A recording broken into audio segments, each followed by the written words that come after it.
etorri, eskerrik asko denoi etortzeatik. Hau izan da amets ikuskizuna. 13.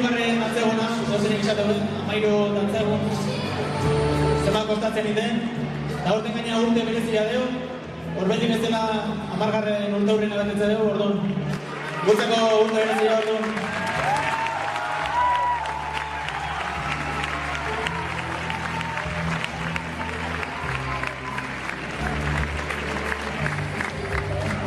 Lehenik eta behin, eskerrik asko ikuskizunaren atzean eta egun osoan zehar lan egin duten guztiri, bai gurasoi, bai bazkaria prestatzen handean, goizeko dantzari txikiei, kanpoko taldiei, baita ere gaur tekniko lanetan ditugun egondeanak, soño garakoak, eskerrik asko denoi, txalo bat mesez.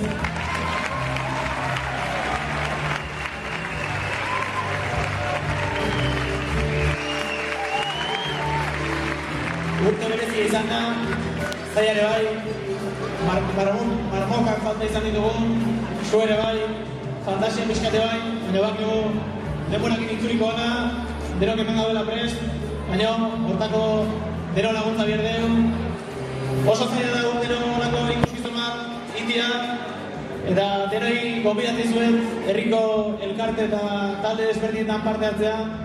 Herrikintzea ez bada egiten, herri hau ez deba aurrerateako, eta nik uste garrantzitsu bala baina gazte egin du, eta aurrerateako. Zakitea, denon artean nago dela horrela, eta...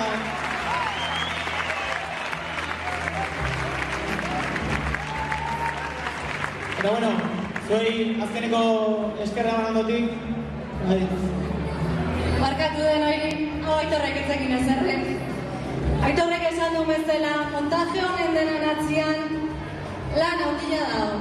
Jende asko bierda, baina zenbait pertsonak gurditik tira behar duen bestela ez du funtzionatzen. Aurtengo ikuskizunean, Oiana mesedez eta Aitor sortzailea bezala.